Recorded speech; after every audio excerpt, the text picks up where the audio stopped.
say you had a question? I got 2 questions. Okay, go ahead. Let's get started on that then. I'll start a little early so we can get through that.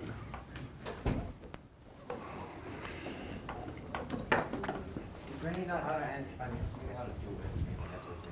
Wait, it's what? It's mainly about how to do it. Okay. So you're talking about number 59? Is that what you said? And 41.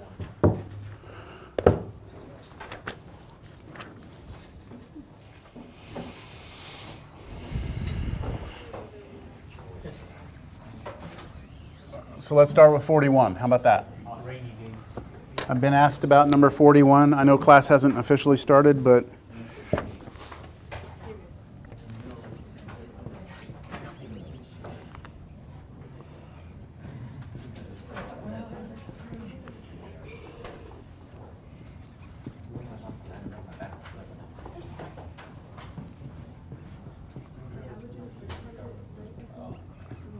all right, so the instructions here are to find where the function's going up and where it's going down, right? Where it's increasing and decreasing, and then the local extrema, right? Which I told you meant local max, local min. Okay, so the first step is what? Find the derivative. Find the derivative. 12x to the power 3 Okay. minus 12x to the power 2. That's it.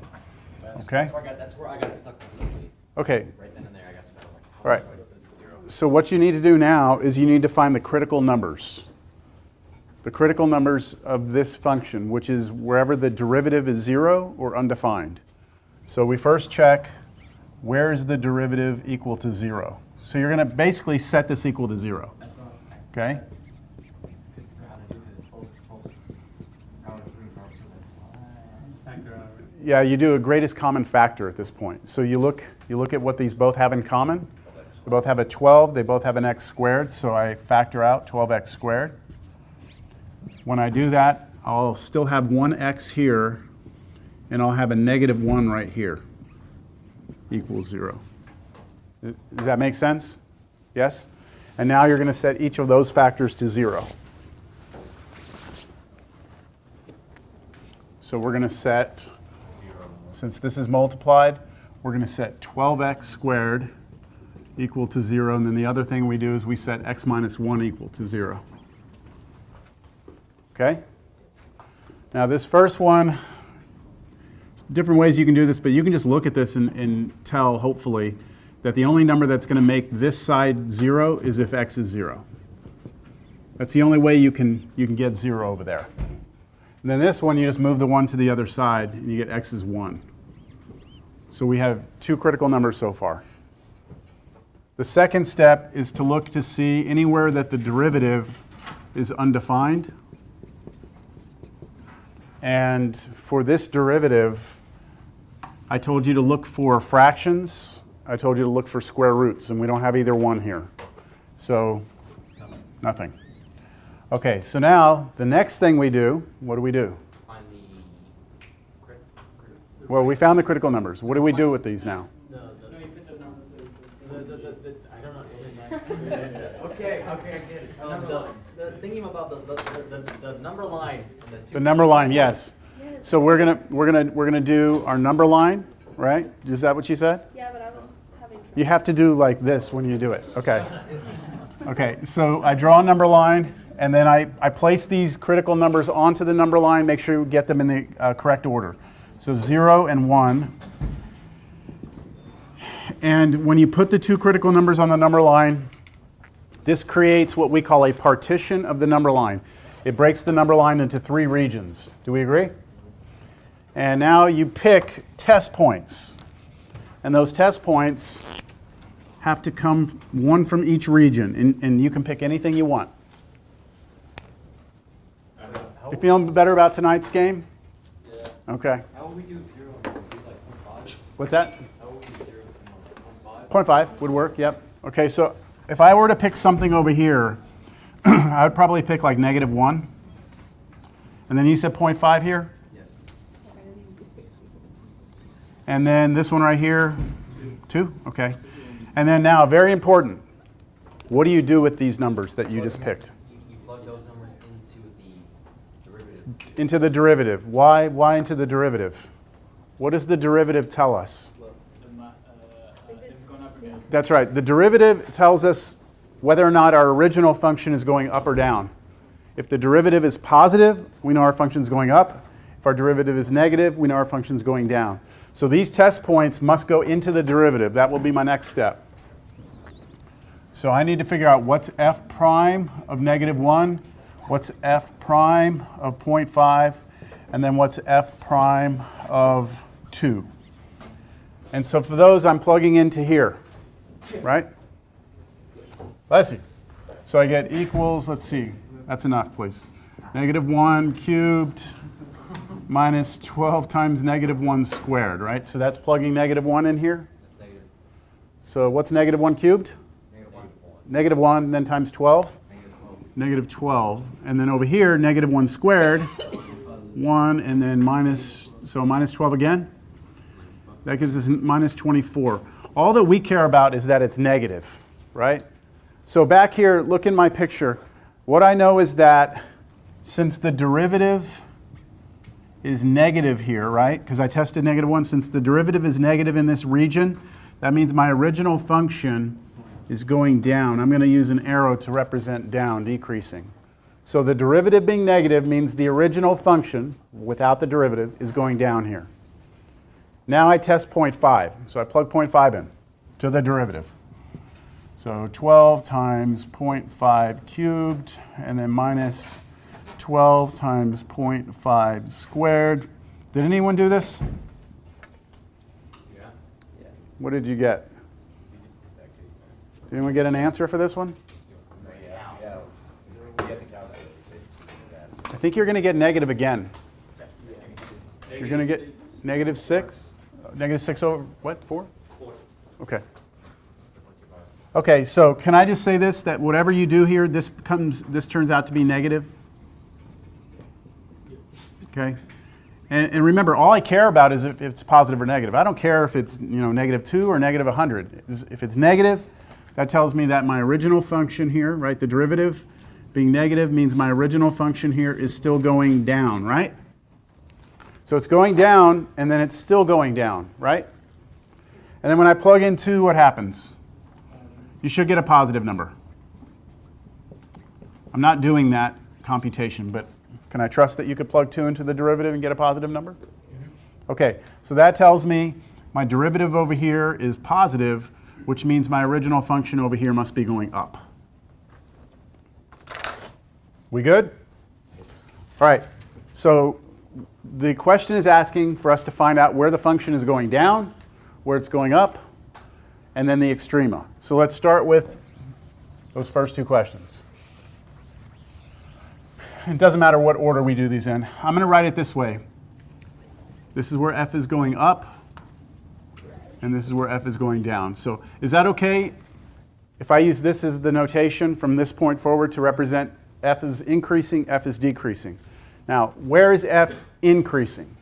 So where is it increasing? We have to look at it like, we have to look at the x values of where this happens. So where is it going up? Over here, right? And where does that start? It doesn't start at 2. Where does it start? At 1. And it goes up, it's increasing the entire way over here, just forever. So how do we say that? Everything from 1 to forever? We say parentheses 1 comma infinity. Did I say? Yeah. Parentheses 1 comma infinity parentheses.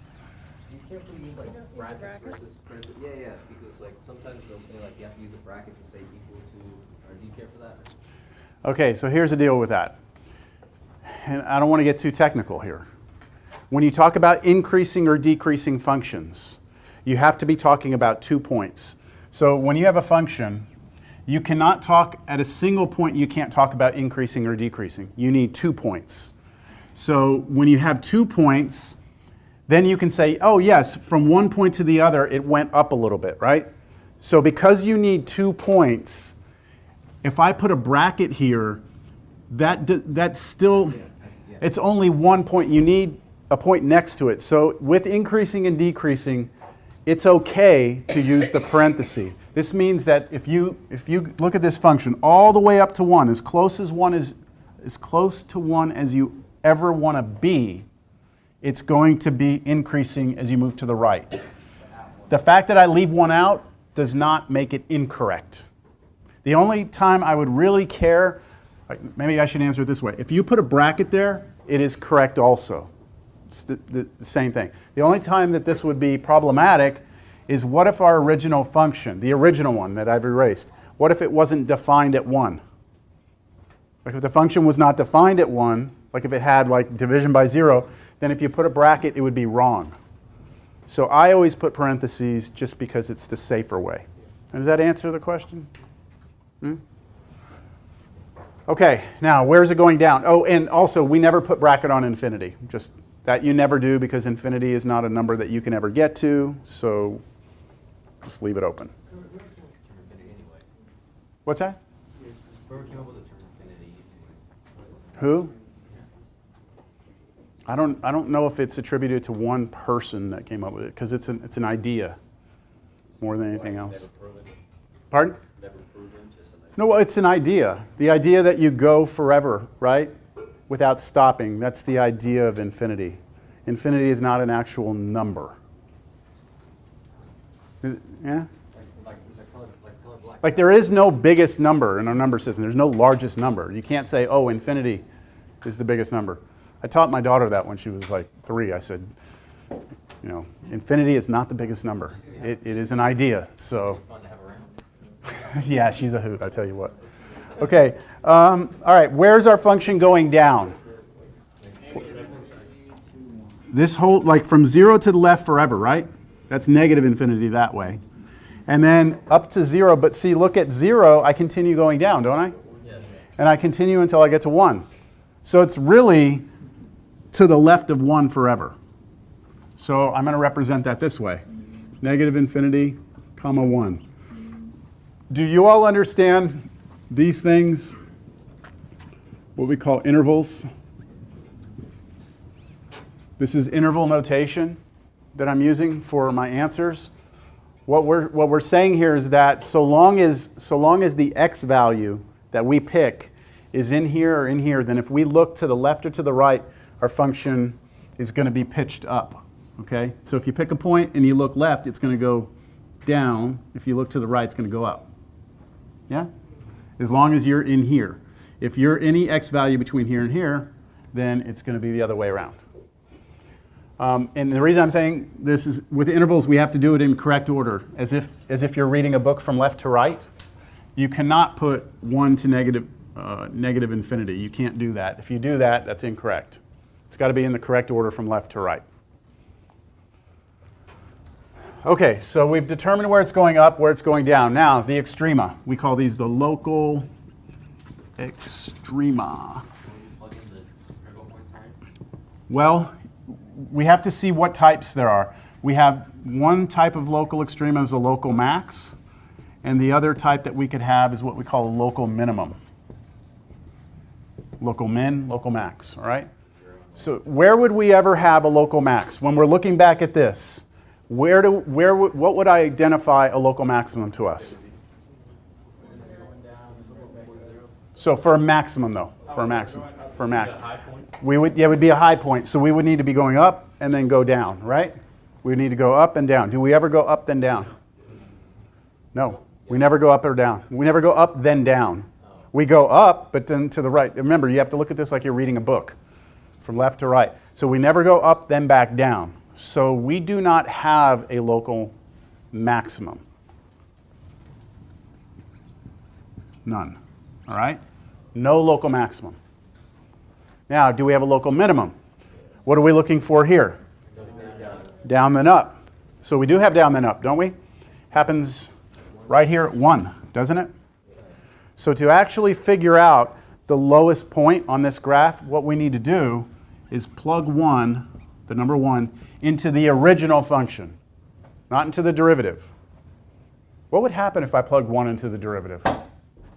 What would I get? I'd get 0, because how did we get 1? We got 1 by setting the derivative equal to 0. So if we plug 1 into the derivative, we're going to get 0. That's not what we want to do.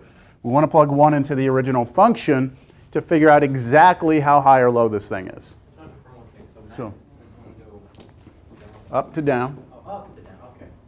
Just think about a hill, right? You have a hill, right? That has a maximum point. If you're going from the left to the right, you're going to go up and then you're going to go down, right? Okay.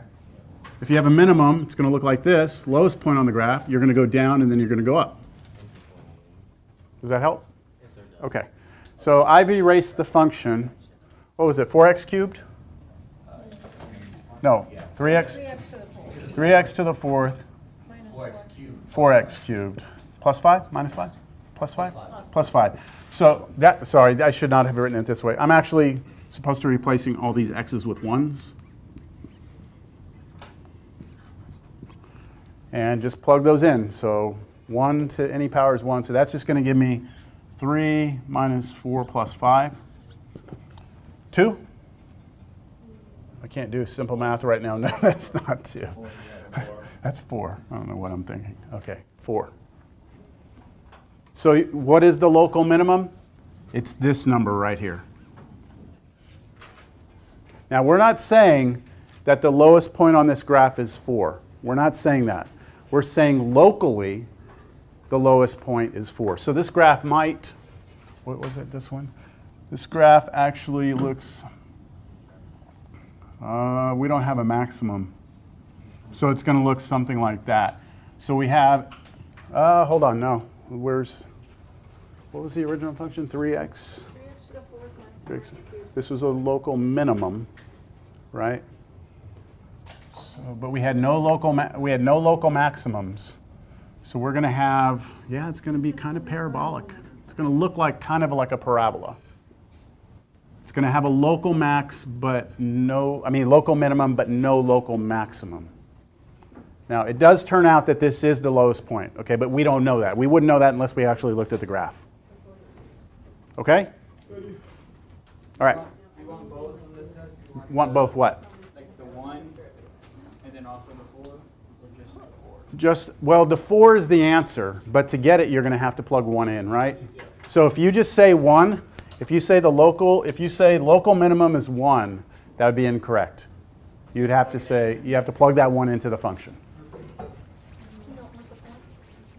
Like as an ordered pair, like the 0.14, you don't need to. This, see, because this implies, like this shows both of them, right?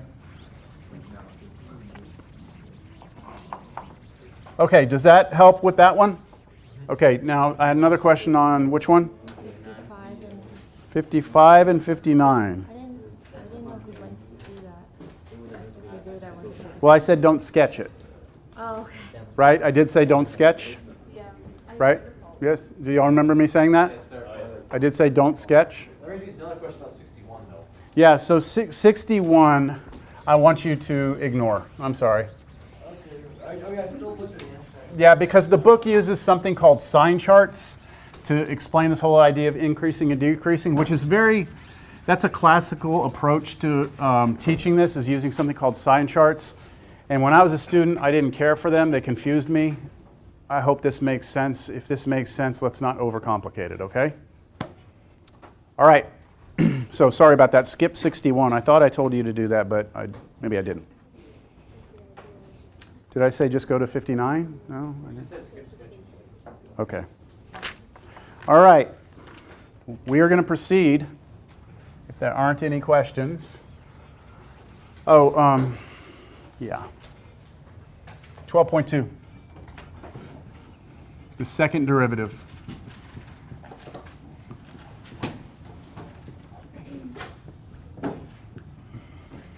And graphs.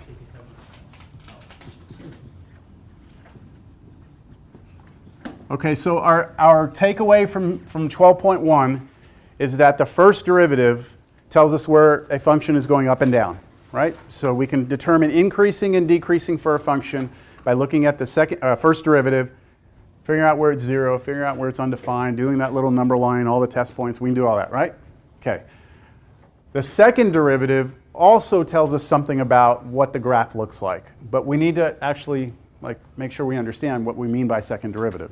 So let's take that function that we just had. So I'm going to just start with an example here.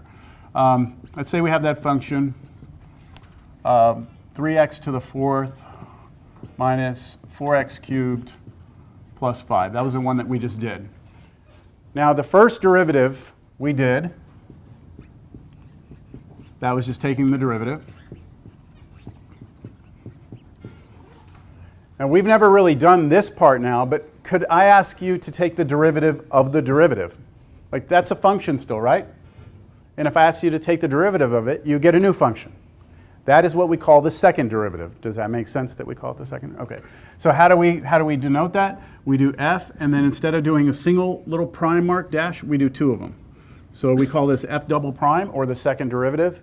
And let's just take the derivative. Let's see what we get. So what would that be? 36x squared minus 24x. Okay, so we have this new function called the second derivative. Now, what does the second derivative tell us about a graph and its shape? First derivative tells us up and down. Second derivative, Further out. yeah, it does. It actually talks. It shows us something about the graph that's kind of weird. I mean, like I'm not quite sure you'd ever get this on your own.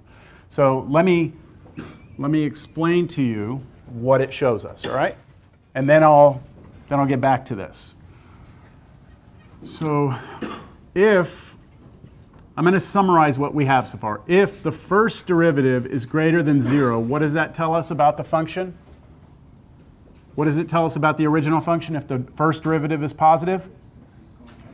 The original function's going up, right? If the first derivative is negative, what does that tell us about the original function? The function is going down. Now, if the second derivative is positive, here's what it tells us. It tells us that the original function looks like this. So this is like a smile, okay? A smile, like happy people, right? That what it tells us is that the shape of the graph looks like a smile. Right? Now we have a technical word for this. We call this concave up. Concave up. So this second derivative tells us just a little bit more about the shape of the graph. First derivative, up and down. Second derivative, smile, or what do you think if it's negative? It's going to look like a frown. So if the second derivative is negative, then the original function looks like this. And that would be a frown. And that we call concave down. One easy way, I think an easy way to remember it, is that if your second derivative is greater than 0, doesn't that mean positive? And don't positive people smile? Yes? Always happy? And then the second derivative, if it's negative, then that means you're frowning, right? Or rainbow. Yeah. Anyways, yeah. You want to keep it like super. Rainbows are happy, no? Okay, frown, right? Okay, it's a frown. A frown.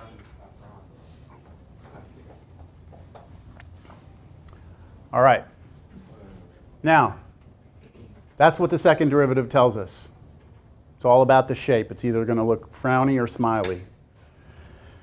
Now, do you remember that what we just did when we were doing this in the problem and we were trying to figure out where it was increasing and decreasing, we had to set the first derivative equal to 0 and figure out the critical numbers, right? Well, to figure out where our function is either smiling or frowning, guess what we're going to have to set equal to 0? The second derivative. So we're going to be doing exactly everything we've done, but we're going to be working with the second derivative instead of the first, and our end result is going to tell us about this instead of up, down, okay? But as far as the technique we use, it's going to be exactly the same. All right? So let me get this off of here. And let's get back to this question right here. So imagine that I gave you this function, all right? And I ask you this question. Find where f is concave up and concave down.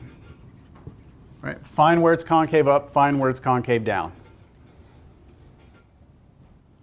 So what would we do to answer that? Start here. If we're starting here, first step would be take the derivative. Next step, take the second derivative. Now, next step, Make it go to 0. figure out where this is 0 and where it's undefined. Both things we have to look at. So I take my second derivative, right? I'll just like that. There it is. I want to know where the second derivative is 0. Not the first, the second. So I set 36x squared minus 24x equal to 0. How do we solve that?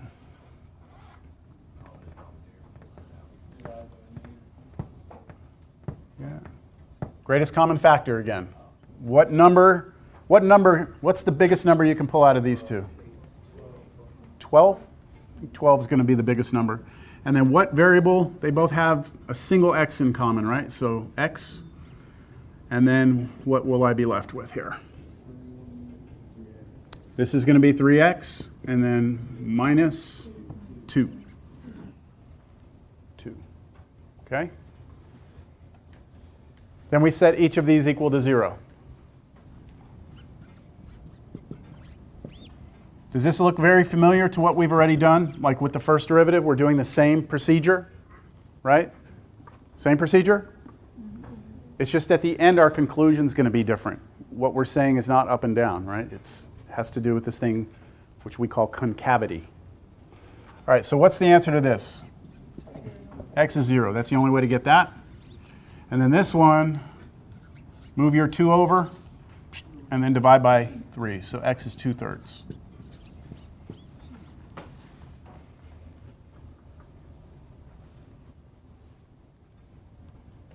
Now, before I go to a number line, I need to check one more thing.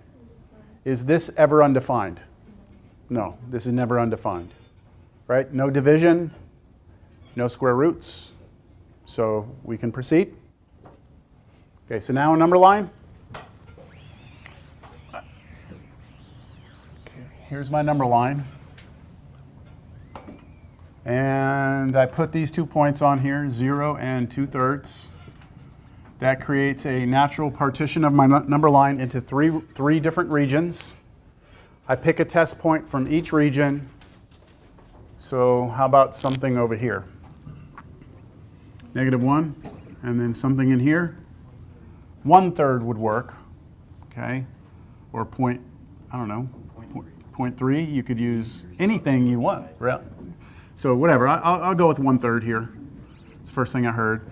And then here, how about 1? Isn't 1 bigger than 2/3? Now, where am I going to plug these test points in? The second derivative, because the second derivative tells me about my concavity. So I want to do now f double prime of -1, f double prime of 1/3, and f double prime of 1. Now, I erased the second derivative, but here it is. This was it right there, right? Without the 0. That was our second derivative. So when we plug in -1, 36 times -1 squared minus 24 times -1. I haven't forgotten about what I said last time and do these sticks thing, you know what I'm saying? But I need to get some sticks. I had some in my office, but we're moving out of our office this semester they're going to tear the carpet out of these buildings. So I packed up my sticks a long time ago, and I forgot I packed them up. So this weekend I'll go get some of these, and I'll be calling on you randomly starting next week. That'll be fun. Are you going to throw the sticks at them? I will throw them at you if you don't respond. Yes, yes. Maybe even this one. I'll use a bigger stick. Old school. Yeah. Yep. All right, so what is this? That's 1 times 36, so 36, and then minus, that's going to be a plus, right? Plus 24. And all I care about really is that that's positive, right? That's positive. So let's see what that tells me. Over here, when I plugged in -1, my second derivative was positive. My second derivative was positive over here, which means my original function is concave up. Not going up, we're going to say concave up, okay? That's important. I'm glad you said that, because The first derivative tells us if the function is moving up or down. This is telling us whether or not that shape looks smiley or frowny. Let me give you an example. I'll just do it over here. Is that little piece of that function, is that increasing or decreasing? Increasing. As you move from left to right, are you going up? Yeah. Okay. How about this picture? Is that increasing or decreasing? Increasing also. But can you see a fundamental difference in the shape of those graphs? Do you see that this graph right here looks like part of a frown? It's not the whole frown, right? But it's part of a frown. Agreed? There's no smile in this picture. Here, this graph looks like part of a smile, doesn't it? That's what the second derivative is telling us. The first derivative will tell us whether or not we're increasing or decreasing, and the second derivative will tell us whether or not we're frown or smile. Okay? What the heck? All right, let's plug in 1/3. Actually, do I really want to plug in 1/3? It's going to come out to be negative. Can we just say that? Okay, it's going to come out to be negative.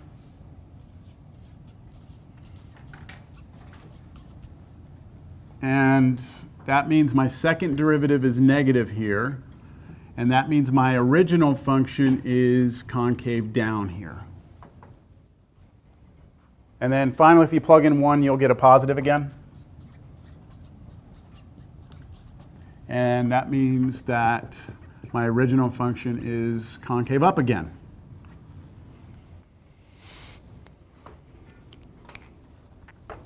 All right, we good? All right, let's answer the question, because it's asking where it's concave up, where it's concave down. So just like before, just like we did with increasing and decreasing, my answer is going to be an interval, because I'm going to read it off of this number line. So here's the answer to this question. Let's use this notation. This is just a short way of saying, you know, this is where f is concave up, this is where f is concave down. So where is it concave up? Concave up is here, right? This region, which is 0 and everything to the left, which would be, reading it like a book, negative infinity to where? 0. Negative infinity to 0. And then there's another interval, right? It also is concave up over here from 2/3 on. So I leave a little space, and then I put 2/3 on forever, right? So to infinity. And then anytime we have two intervals and we want to include them together as one group of answers, we use what we call the union symbol. Just look at that as saying we're going to throw all those into one big bag. Okay, we've got this, all these answers, throw them into the bag with these answers. It's the union of those two. So that is the notation we would use for that answer. All right, now where is it concave down? Right here, between here and here. Have you noticed a couple of things on the way I've done this? I don't know if these are kind of subtle things or not. Notice that I've put X's, little X's at my test points. And do you notice that I've also circled my test points? I've done those so that I clearly am distinguishing between my test points and the actual points that gave me the second derivative being 0. The reason why is because when I'm saying it's between here and here, I don't want to accidentally use 1/3 because it's between 0 and 2/3, right? So these numbers are never going to be part of our interval answers, ever, the ones that are circled. It's always going to be those other ones that aren't circled. Does that kind of make sense? You don't have to do that. That's something I do, and if you think it'll help you, then you can use that also. All right. You happy? This okay? Maybe happy's not the word.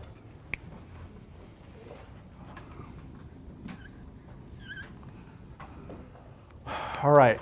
Now wait a minute. Hold on a second. When we did the first derivative, we said increasing, decreasing, and local extrema. Right? Remember that? And the local extrema was when we said we had a local max when we went from up to down, right? And a local min when we went from down to up. Well, I wonder if there's a special term that we use whenever we go from concave up to concave down, or when we go from concave down to concave up. I wonder if there's a special term for that. Am I making sense? Like when we went first derivative up and down, we called it local max. When we went from down to up, we went local min. So what do we call it when we go from smile to frown, frown to smile? It turns out that with the second derivative, we do have a special name for it. But we don't distinguish between the two. In other words, if there is a change in concavity, whether or not it goes smile to frown or frown to smile, in either case, we call this point right here an inflection point. All right? So this is a new term. These are called inflection points. Anywhere where you change your concavity. So this right here and this right here, both of them, I don't think I've ever seen a pink dry erase marker in here. These are called inflection points. Now, technically speaking, inflection points are any points where the derivative is 0. Because didn't we get those points when we set the derivative equal to 0? The second derivative equal to 0? Okay, so we have to have inflection points are going to be wherever the second derivative is 0, and there's one more condition. That's my and symbol. And change in concavity. So let's see if you understand that. At 0, the second derivative was 0, right? That's where that came from. We set the second derivative equal to 0. So at 0, our second derivative is 0. So far, we've satisfied one thing. But we also need that we change concavity here. So do we go from a smile to a frown or a frown to a smile here? Yes, we go from smile to frown. Yes? So that is an inflection point. 2/3, yes, that is where the second derivative is 0. Do we change concavity? Yes, so that's an inflection point. It is possible to have a place where you have this, but no change in concavity. Yeah. All right, still good? Yes, sir. All right.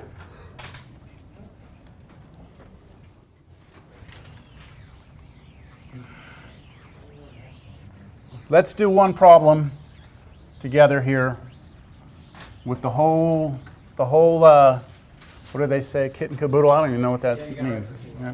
Let's do the whole thing, everything.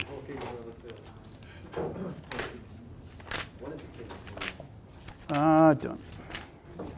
I think it's outside of my my generation, I guess. I don't know. All right, here we go. Let's look at this function, f of x equals negative x cubed minus 5x squared plus 4x minus 3. All right, here we go. Here's what I want. First, I want to find where f is going up. Okay? Next, I want to know where f is going down. Next, I want the local extrema. Next, I want to know where f is concave up. Next, I want to know where f is concave down. And finally, I want all inflection points.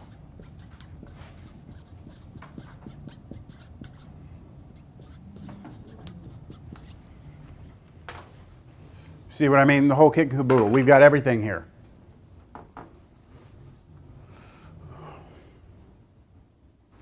So you can almost look at these as being two separate things we're going to do. We're going to do, to find all this information, we're going to be working with the first derivative, right? We're going to be doing number line, test points, all that great fun. And then we're going to do the second derivative, and we're going to do basically the same thing, but our conclusions are just going to be involving the concavity, right? All right. You ready? Let's do it. So we're going to need both derivatives, aren't we? Let's go ahead and just get those right off the bat. Let's just take the first and second derivative. And we'll just place them up here. What is our first derivative? Negative 3x squared minus 10x plus 4. Right? That's our first derivative. Okay, what would our second derivative be? 6x minus 10. Everyone on board? 6x minus 10? Or is it negative 6x? Negative 6x. Maybe, I heard 6, but maybe you said it's negative 6. All right, so we need those, right? Okay, let's work on this part now. So what I'm going to do is I'm going to take that derivative, the first derivative n, set it equal to 0. So yeah, let's just kind of leave this stuff alone up here. All right, so here we go. First thing I'm going to do, figure out where the first derivative is 0. So I set negative 3x squared minus 10x plus 4 equal to 0. And I hope for the best here. So we always want to try and see if we can factor it first, right? Because factoring would be easiest thing. Let me, go ahead, what? You can use it. What I'm saying is we might want to try and avoid it if we can by factoring, but it may not factor. What did I do right there? I did something before I did anything else. Yeah, I basically multiplied this whole thing by -1 on the left and on the right. And I did that because I don't like the negative on the front. That's just a personal thing. I don't like negatives on the front of my polynomials. They just get harder to work with. So I multiply this by -1, that by -1, that by -1, that by -1, and we get that new equation. All right? Now I try real quick to see if I can factor this. So I come over here, I do this little thing. Multiply 3 times -4, I get -12. Put the 10 here in the middle. I try and come up with two numbers that multiply to be 12 and add up to be 10. -12, sorry. Multiply to be -12, add up to be 10. I don't think that's happening. Let's see, like you can do like 1 and 12, but that won't work. And 2 and 6 won't work. 3 and 4 won't work. It's not happening today. Yes? Quadratic formula. So we go to the quadratic formula. That means that x must be equal to, in the formula we've had on the board a few times, right? Negative b. So negative b for us will be -10 plus or minus the square root of that squared, which is 100, minus 4 times 3 times -4, and then the whole thing over 2 times 3, 2a, so that's 6. I talked about last time how you can multiply these together, or not multiply, count the negatives, right? If you see an even number of negatives, this is going to turn out to be a what? Plus, and if it's an odd number of negatives, it'll be minus. So we have -10 plus or minus square root 100 plus, because there's two negatives. And then what is that number? 4 times 3 times 4? 48? 48. So 48. Then the whole thing over 6. And then that equals -10 plus or minus the square root of 148 all over 6. And it's calculator time. All right, we're going to get a decimal for this.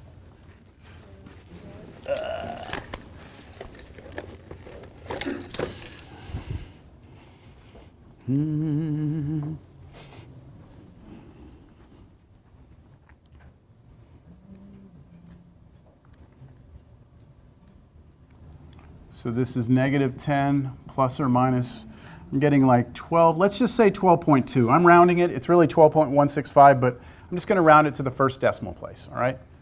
We're not building bridges here, we're not trying to land a man on the moon, okay? So 1 decimal place is fine. 6 down here. And now we have to look at both cases, right? We have to do -10 plus this, figure out what that is, divided by 6. -10 minus this, figure it out what it is, divide by 6. So let's see what our two answers are. Ooh. Why did I do that? 2.2 divided by 6. So you should be getting 0.366 Something like that. And then the other one, or if you do negative, negative. How'd you get? I got negative 3. I put negative 4. I got 7 0. Hold on. Whoa. Negative 22.2 divided by 6.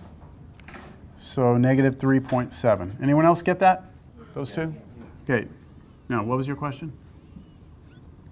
Or are you done? No, well, I got, 0.36. That's like, okay, that's it. Got it? All right. Now what? Now we gotta use those. We gotta use those as our test points. Not as our test points. Is there, Number line. Number line. This is where we get our number line. Now, we also needed to look to see if this was ever undefined, right? But it's not ever undefined, right? Look at the derivative. No fractions, no roots, right?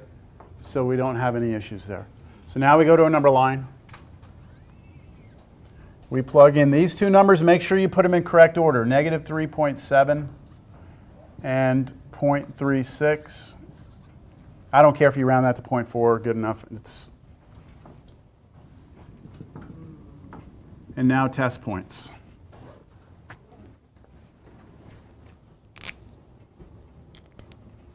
So be real careful here, okay, on these test points. Be real careful. The biggest mistake I see is people will pick something over here and they'll put like, I don't know, negative 3 or something. I don't know. You know what I'm saying? Like you have to remember you're starting at 0 here, negative 1, negative 2, negative 3. So what should I pick over here? Maybe negative 4. And then something between here and here? 0 is a good one, right? If you ever have a negative then a positive number, just pick 0. It's always a good one. And then anything you want over here? 1, okay. And where are those going? Into the first derivative. Now, to save us some time, can I just tell you what it turns out to be without actually plugging them all in? But you understand what you need to do? Okay. So if we plug this one in, let's see, we're plugging into this, right? So this, what will happen is that we will get our derivative over here to be negative, which means our original function is doing what? Going down. Here we will get derivative is positive after you plug 0 into that, and that means our original function is going up. And if we plug 1 into that, we should get a negative, and that means our original function is going down.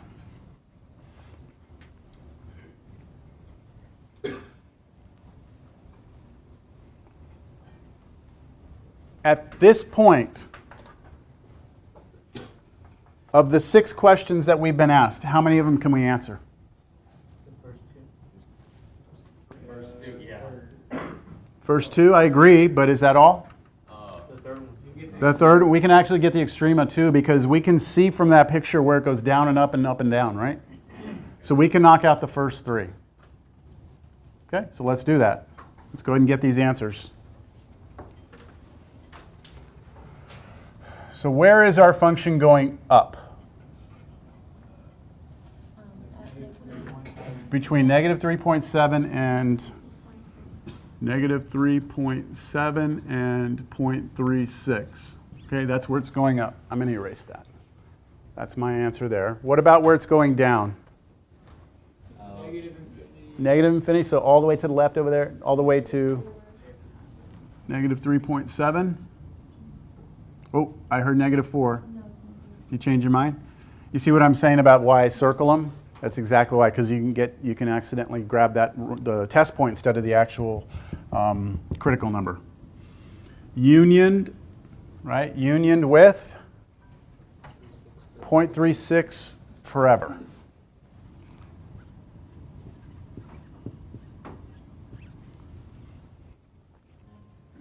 All right, local extrema. Will we need a number for that, right? For what? For the local extrema, right? Yeah, we're going to need to look for a local max and a local min. So let me just see. We have local max, local min. I'm abbreviating local with L, okay? So L max, L min. Do we have a local max? Yes. It's right here, isn't it? We go up and then down. So what I need to do is I need to take 0.36 and plug it into the original function. 0.36 is going to go into this. Now, I'm not going to compute it right now, okay? But do you understand what you would need to do? And whatever that answer is the answer, okay? I will tell you what it is in a second because I'm actually going to have the computer graph this for us. And then local minimum, do we have one? Yes, here. So that would be f of negative 3.7, and then you'd plug that in, and again, you'd get some answer, and that would be your local minimum. So we're like technically halfway through the problem now, right? Because we've only answered the first three. Any questions? Okay.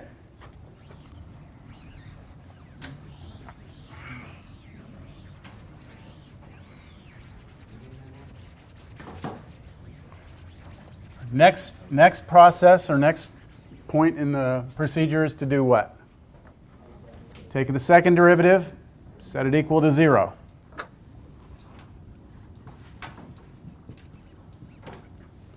So negative 6x minus 10 equals 0. That's a much easier equation to solve than that first derivative, right? The first derivative was a quadratic. This one's nice, linear function. I can move the 10 to the other side. I can divide both sides by negative 6. And that should give me negative 5/3 if I reduce that fraction. That means I only have 1 point on my number line, right?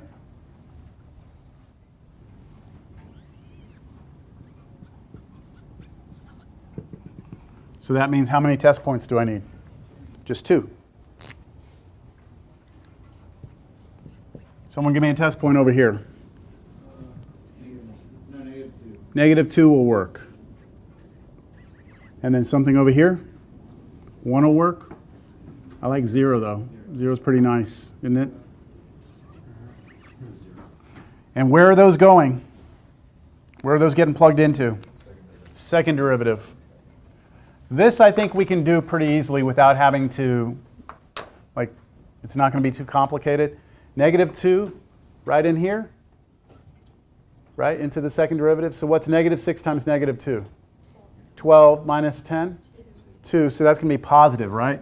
My second derivative is positive here, which means my original function is concave up there, right? And then if I plug in 0, I get negative, which means my original function is concave down there.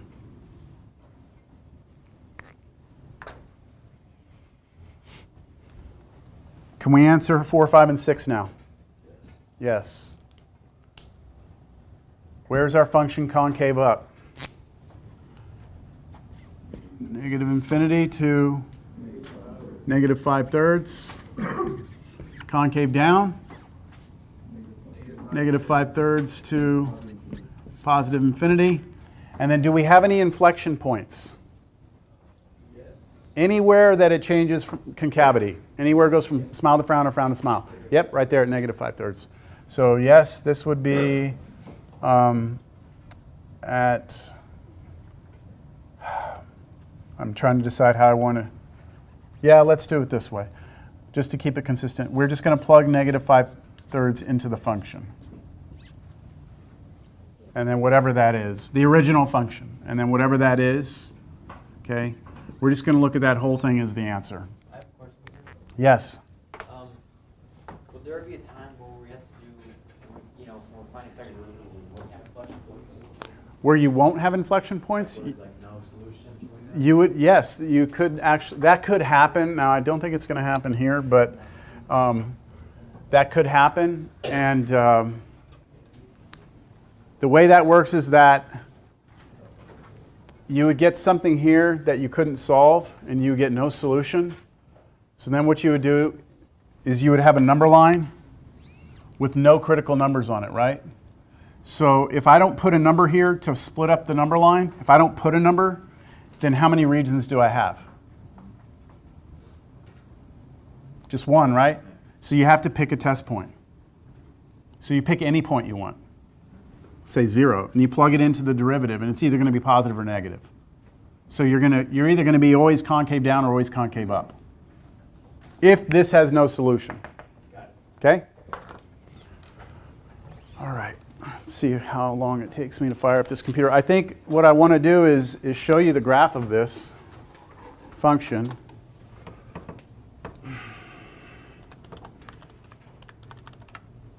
I was thinking if I won that big old lotto, whether or not I'd come in today.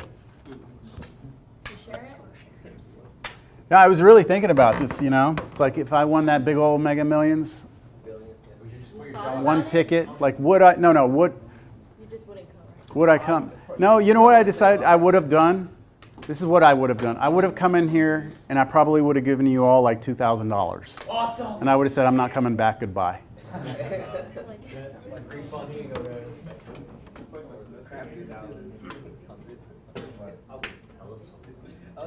Yeah, you wouldn't tell anyone, right?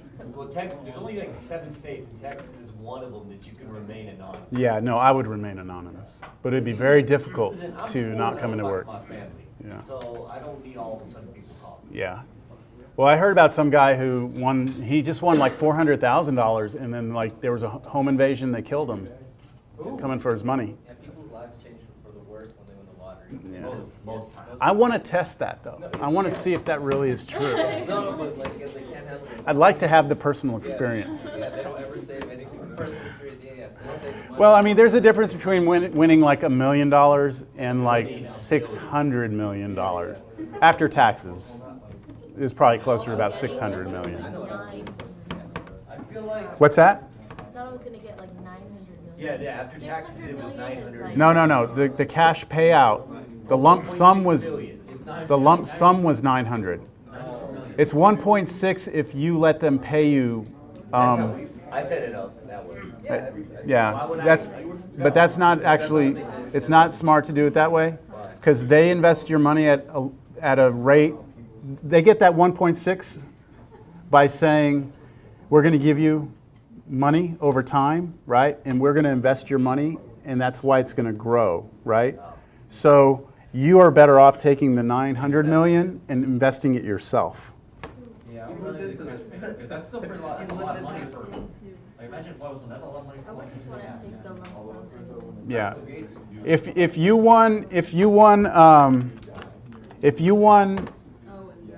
$600 million, all right, and you invested that in something that returned 1% back, which is really conservative. I mean, that's really conservative. That's not more than inflation. You would make $6 million a year off your money. Like you wouldn't have to work, and you'd be making $6 million a year. But that's less than inflation, so like you still have to lose it. Yeah, but you know what I'm saying. You need returns, yeah. You need What's that? not insured. Like, is there a way to like insure money? There's Well, that's why you invest it. You put it in different places. You can't go to like your local bank and be like, here's $600 million. Yeah. Show the Wells Fargo bands behind you. Right, fans, But I have to have banks like a multi or constant multi. Yeah, but even then, with 600 million, that's a lot of banks. I would be terrified Wait, to sir, be so like you couldn't store all in one bank?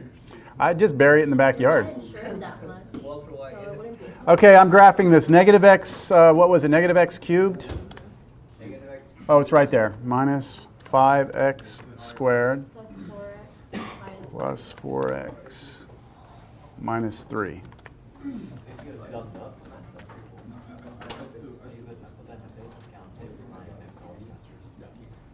All right, this might be hard to see. Let me see if I can't. I want my x's between my y.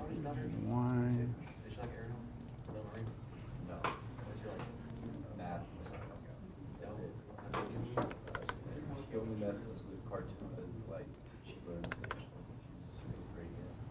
Yeah, that'll work. Way great.